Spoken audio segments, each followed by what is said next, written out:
Shalom. I want to start off by giving all praises to Yahweh, Bahashem, Yahweh Shai, Bahashem, and Kadash, giving double honor to the Apostle Elders Great Millstone, peace and blessings by pushing his truth and sincerity, and Kwam Yasharala.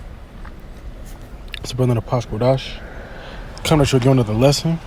This time talking about them icbms.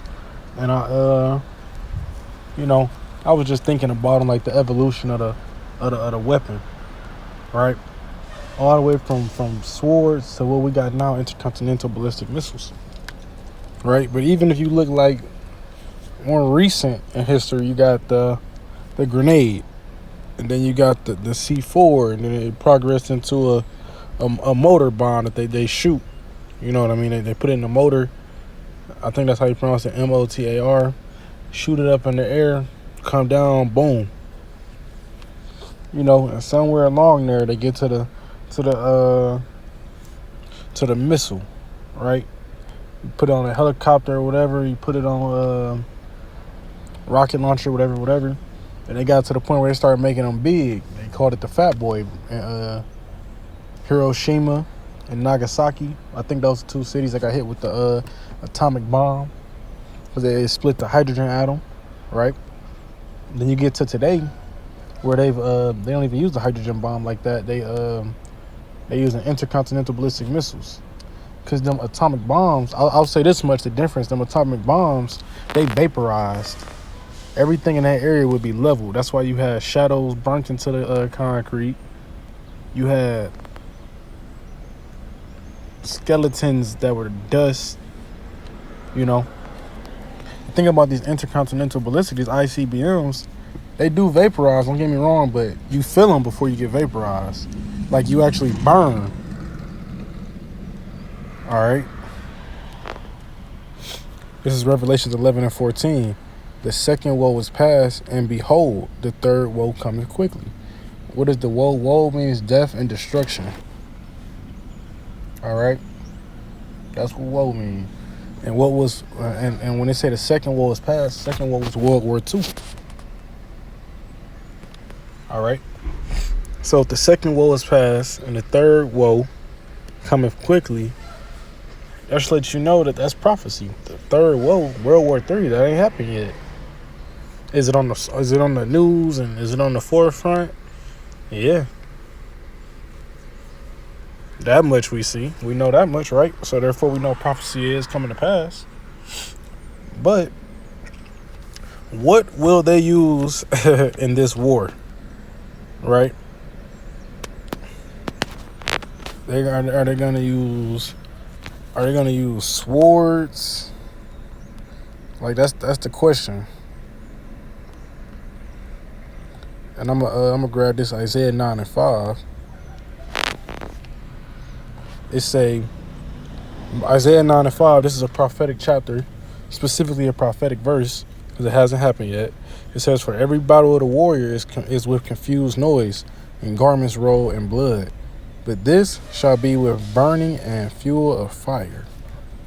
So every other war, you know, it was fought with confused noise, which would be grunts, the sound of metal clashing, screams, and garments rolled in blood while they were stabbing each other with swords. Right? It say, "But this shall be with burning and fuel of fire." This war gonna be fought with missiles, because when you see a missile, what do you really see? You see like up in the sky, you really see the trail of fire. And according to Isaiah, you can smell it. You can smell the burning of fuel, right? Which I wouldn't be surprised. I'm also grab this Malachi 4 and 1. It say, "For behold, the day cometh that shall burn as an oven, and all the proud, yea, and all that do wickedly shall be stubble. And the day that cometh shall burn them up, saith the Lord of hosts, that it shall leave them neither root nor branch." Hey, America gonna get burnt up from the roots. All right. It said the day that cometh shall burn them up, saith the Lord of hosts, that it shall leave them neither root nor branch. I mean, it's not going to be no stability. There's nothing going to be to grow on, because Rome fell, but America, the little head You know what I mean? It actually came out of Britain, but America is Rome all over again, right? So this time ain't gonna be no ninth wonder that came out of America. No, Lord gonna destroy this place from the foundations. All right.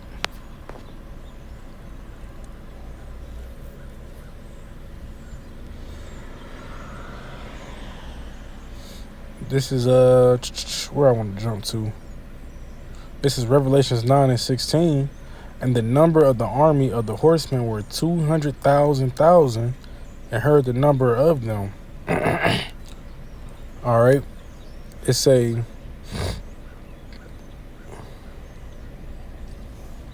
200,000, which is 200 million. And like we always correct now, we say 200 million missiles, but that's going into the 200 million warheads, because a missile can have more than one warhead, and the warhead is what actually explodes. And you gotta think that's really overkill. 200 million warheads. Granted, this is a very big country, but even that's still, like, this place is gonna be wiped out of history. You ain't gonna be able to see a baseball stadium. You ain't gonna be able to see your driveway. You're not gonna be in the Kingdom of America. Like, I used to live right there. It ain't gonna be nothing to point at. It's gonna be like we talking about the rest of that desert right there.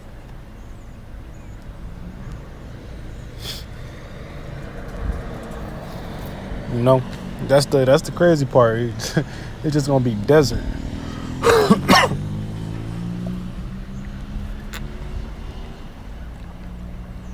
I'm gonna jump down to Jeremiah 50, verse 14.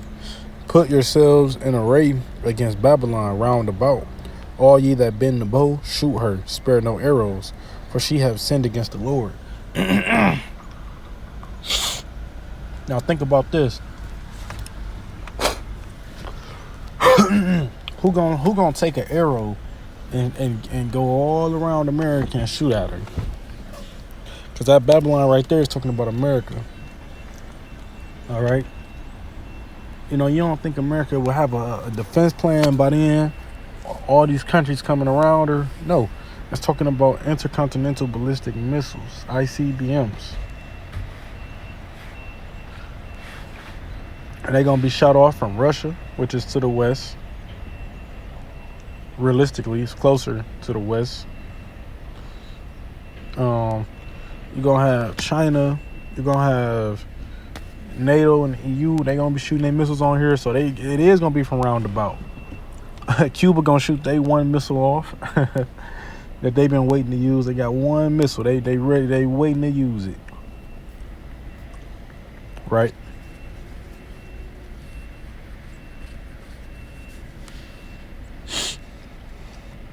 But yeah, that's how it's going to be. They're going to be roundabout.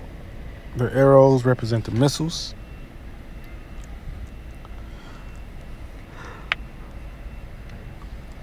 This is Jeremiah 50, verse 15. Shout against her round about.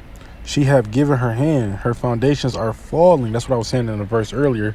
The foundations of this place going to be destroyed. When the foundations are destroyed, there's nothing to build on. There's nothing to this is over with. Her walls are thrown down, for it is the vengeance of the Lord. Take vengeance upon her as she have done unto her. So yeah, the Lord got a vengeance for Babylon. Right? Why? The sins that reach into the heavens. She worked the saints day and night. The blood of the saints is fucking seeping through the ground of this place. They touched the apple of the Most High eye. It's they blasphemed the Most High. They slayed. They killed Yahweh. They killed Yahweh Shai here again, not physically, but through everything he stands for.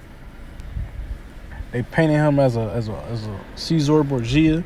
So it's a lot of things they did here. Like literally anything the scriptures say don't do, they promote it here.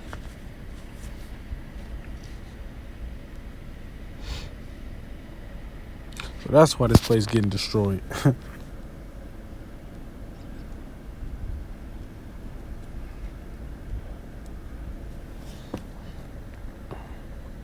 I'm gonna probably end it right there just for the sake of this job. But I hope that was edifying. I want to give all praises to Yahweh, Bahasham, Yahweh Shai, Bahasham, Rakakadash, giving double honor to the Apostle, elders of Great Millstone, peace and blessings, brothers pushing his truth and sincerity, and Quran Yasharala.